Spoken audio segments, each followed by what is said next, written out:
Hello all you fine people and welcome to the Don's channel. I am the Donfather. Alright folks, well I'm about to do my predictions video. Of course it's for the elimination finals, which were the last two games this week, and of course the qualifying finals. So first up anyway, on Thursday, 1st of October here, it's Port Adelaide against Geelong Cats. Port have an advantage of a capacity, well, as many as they're allowed. They've sold the capacity amount of tickets. Of course it's not a sell out in terms of the whole stadium, but it's a sell out for whatever amount of tickets were made available. So they will have a huge home advantage.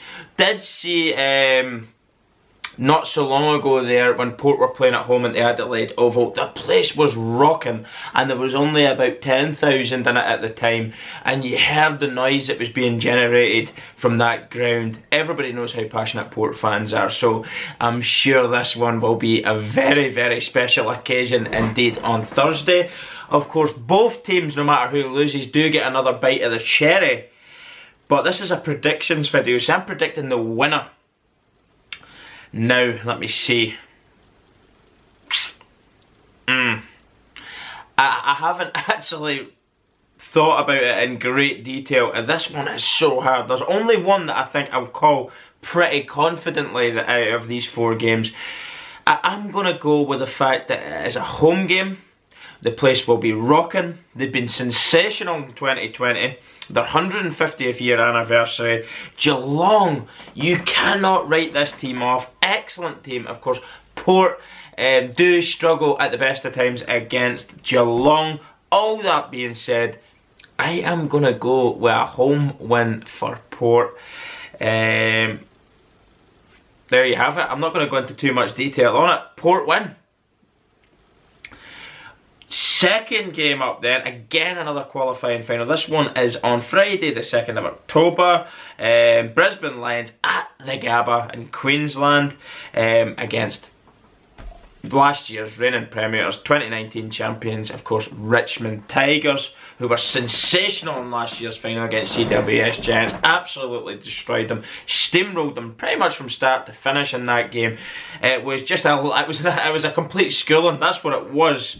I don't think Brisbane have played well. How many games has it been since they've actually beat Richmond? I think we're into double digits now. Is it sitting at 12 or 13 games that Richmond have over the Lions? But likewise, we've got home advantage here. It's finals footy. Anything can happen. And you know what? I think the Lions are a very, very, very strong team. As much as the Richmond team has played pretty decent in the last month or so, they've got their act together, if you like. They climbed that ladder. They weren't looking too good at the start. They slowly went about their business. They climbed the ladder. I'm still not blown away by them. But look, they're last year's champions. They're awash with talent all the way through that side. They've done it before. They've been there, done it. Bought the t-shirt 2 times in the last 3 years. They've went the distance and brought home the Holy Grail. So they'll be going into this in the favourite spot. There's no doubt about that. But I've got a funny feeling the Gabba, like the Adelaide Oval, will be absolutely rocking from the crowd that's allowed to be in the stadium for this one. And I'm going to go with a home win. I'm going to go with Brisbane Lions to win, possibly against my better judgment, but I just have this. I'm going to go with the gut all the time with these, because if my brain was picking them, I would go Geelong based on the fact of what they're like when they play each other, these two teams, and Richmond, again, likewise, because of what they're like when they play each other. You would back Richmond and Geelong for this, but I am going to go with my gut. I could be heavily embarrassed by that decision, but look, here we go. Brisbane Lions, home win. Okay, so on to the first elimination final, which means whoever loses this one is completely out of the competition. No second bite of the cherry. Out. Out. So it's make or break. It really is a knockout footy at this stage for these next 4 teams. Again, we're back at the Gabba, Saturday the 3rd of October, and this one promises to be an absolutely brilliant game. possibly going to say it will be the game of the weekend. Based on the fact that the losing side gets knocked out, I think both teams are going to be very, very conscious of that. Obviously, as I've mentioned in the first two qualifying finals, you get a second bite of the cherry. Not saying that all teams involved in those two games won't be fired up for it, but when it's elimination at stake, it'll add that extra dimension to the game. A lot more going into it, I'd imagine, but both teams can absolutely take loads of credit for the fact that they got there into the 8. St Kilda in particular, phenomenal 2020 by the Saints. A team, do you know what, I actually would say, between them, Port, sometimes the Lions as well, and when West Coast Eagles have been on their game, I know the last wee while there, they weren't absolutely firing on all cylinders, but see when the West Coast Eagles did go on a run of games, particularly when they were at home and they had that kind of run of home games, they look sensational at times. That's what I'm going to say for St Kilda. Out of maybe 3-4 teams in the competition, they played some stuff, some scintillating. Look at that for a word, scintillating, whatever it is. I don't know what it is. I'm fucking a thick dumbass cunt from fucking Scotland. Don't ask me how to pronounce that word, but you get my drift. Look, St Kilda have been fantastic. Attacking footy, they've played some of the best of it in the competition. I'm absolutely delighted to see them in the finals footy. It just happens to be against my Bulldogs, against the Doggies. Of course I'm going to be cheering for the Doggies, no doubt about that. I'm absolutely... This is the first time now I've actually got a little bit of the butterflies, because like, it's the first time I've actually experienced finals footy as a fan. It doesn't take long to fall in love with the sport, and likewise when you start to really enjoy a particular team, it doesn't take long to actually get the emotions of supporting a club within this great sport. And that's what I've got with the Doggies, so there is nerves there, and it is a team. Do you know what? On paper you probably go, if you were the Bulldogs, it's Saints you'd want, but they are going to be tricky opposition. I would say, based on form going into this one, Bulldogs have had the best form. 2020, of course, I think St Kilda's probably been the best, but based on form going into this one, I would say Bulldogs have a slight advantage. And I'm actually going with my gut and my brain with this one. My brain's telling me the Bulldogs will win, and also my gut is as well. I think the Bulldogs midfield of late has just been incredible. I would actually argue it's been one of the best in the competition, but regardless of what they've done throughout the ladder there, this is make or break. This is what counts. Finals footy. This is the business end now we're in, and nothing's won until it's won. I'm going with the Bulldogs. That's it. I'm going with the Bulldogs. I think they have probably, they just edge it with the better midfield. I've been a little bit disappointed with Josh Bruce's sort of performance in 2020. I did expect a little bit more from him. He is a player I really, really admired at Saints. I don't think it's been a brilliant year for Josh Bruce at the Doggies, of course. I'm still not too sure. I did see, I think, I never actually read the article. He's wearing one of those old rugby pad head things like Caleb Daniel would wear. So I'm not too sure if that makes him available for this game. I think he possibly is. He did take a right big fucking shot to the side of the jaw. I hope he's fit, because Astronaut on his day is one of the best in the competition at taking marks in that forward 50. I just think Bulldogs have got enough in their armoury to get the job done. Bulldogs win. Last game then. This is the one that I would say is possibly the easiest for me to predict. I know anything can happen in footy. Collingwood could prove me wrong. Collingwood would not want to be travelling out west for this one. Make no mistake about that. We all know how outspoken they are about away days. They don't like them. I'm not too sure it's the fans that don't like them. I think it's more the hierarchy of the club. They all seem to piss and whinge at Collingwood at the hierarchy. Eddie McGuire's torture for it. West Coast Eagles at the Optus Stadium.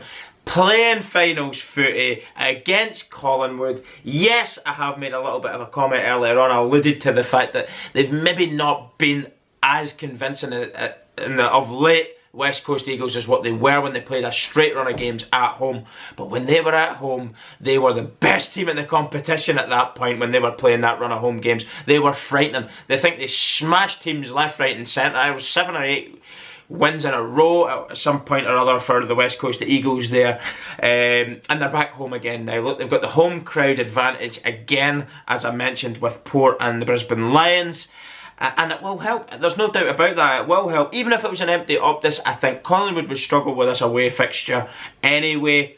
But there's crowd at it, and they are going to be the 19th man, aren't they? There's no doubt about that. They're going to have that team, you know, chest puffed out, chin up, really, really brimming with confidence going into this one. I actually see this one being a convincing win, by the way. I'm going to actually put that out there. I'm going to go out on a limb and say, I believe West Coast Eagles are going to win this one, and it's going to be quite convincing, and they'll be through to the next round. Look, brilliant. I cannot wait. It's been a couple of weeks. Last weekend I thought, oh, we'll have to wait 2 weeks for the footy, but all good things come to those who wait, as they say. The players do need a break. They did need a break. They played a lot of an intense amount of footy for everybody's pleasure. 2020's been a terrible year. We all know. I don't need to go on about that too much. 2020's been a difficult year, and the players really have stepped up across the board. 99.9% of them anyway. Of course, there's been other reasons why certain players haven't been able to either play or didn't want to play, and perhaps regardless of all that, the majority, the bulk of the players, coaches, etc. have went out, went all ends to try and get this competition running this year, and for that I say thank you, and I commend them all for doing it. It's not over yet. All I can hope for is these 4 fixtures are absolutely brilliant. 8 teams going for it. I did make the comment there, of course, West Coast Eagles, I think they'll win it convincingly, but I do want to see a really, really good game of footy. I will be a neutral for that one. I know you can ask, is it's competitive, or if it is a landslide, that is beautiful footy on display. I'm sure it will be. I'm sure now you've got the best 8 teams in the competition left in 2020. There's no debating that. You can't debate that. All those teams deserve to be in the finals. You could say such and such a team played well, they narrowly missed out. Doesn't matter. These are the teams that made it. They thoroughly deserve to be there. They've played some excellent stuff at times throughout this year. And as I've said, I do want to commend all the players for the efforts they've made. Of course, staying in hubs, playing an intense amount of games. We've had footy frenzies every single day, which I quite liked. I don't know if it will be a feature of next year. Don't know what's going to happen next year. Cannot predict the future. If COVID's around by March next year, possibly more footy frenzies. I do not know. But anyway, it has been something that has been intense, and the players deserve all the credit for it. It's a fantastic sport. I fell in love with it last year, and it has been difficult, obviously, for supporters this year, not being able to go to the games. Of course, finals footy, we are going to have supporters, but not all you guys there that would usually go and never miss a home game or whatever. Members for life, families, members, everybody. Like, when you're a passionate sports fan, you live and breathe the game. You think about it night and day. Every single day you're thinking about the club that you love. I'm no exception here in Northern Ireland right now. Of course, my soccer club, as you would call it, I feel that way about them, and of course now the doggies as well when it comes to the AFL. You're reading little things about them constantly. You live and breathe these things. That's what I'm getting to anyway. I don't want to rabbit on too much, but obviously for the fans, I'm sure the players will step it up for you. For those 8 teams that are represented now in the finals, I'm sure they'll give it their all, and they thoroughly deserve to be there. But my shout out is to the fans as well. That's what the point is that I was trying to make. My shout out is to the fans that couldn't get to the games this year. Look, it's for you. Hopefully you'll enjoy it. And for the teams that are out as well, I hope you enjoy. As neutrals, I hope you enjoy the footy that's on display. Thanks very much everyone for watching this video and staying with me. If you're a continued supporter of the channel, I really do appreciate it. And if you're new to the channel, do check out some of my older videos, by the way, because I've done loads of reactions to loads of players, coaches, old games from yesteryear, as well as more current, recent things from 2019 and 2020. Of course, I've reviewed games. And just do subscribe, because there's going to be other stuff down the line that we're going to do. I have done quizzes as well, footy quizzes, although it's been a while from I've done one of those live. Quite a lot going on here for me as well, so it's been difficult to get certain stuff done on live streams. But that is sort of things that you can expect to see in the future. So subscribe, fire that bell on, and a few thumbs up to any videos that you do like. I want to point to the board right now. I don't know if you can see the top of it. It does say become a patron. It does help the channel if you could become a patron. Or if you just want to donate, get us to Oz. We're planning on doing an AFL vlogging trip as a channel, as a family, coming down under and experience it, and experiencing AFL games firsthand, of course, when we're able to and it's safe to do so. And look, it's finals time. Come on, cannot wait. Thanks very much everyone, and I'll see you all soon. Good luck and goodbye.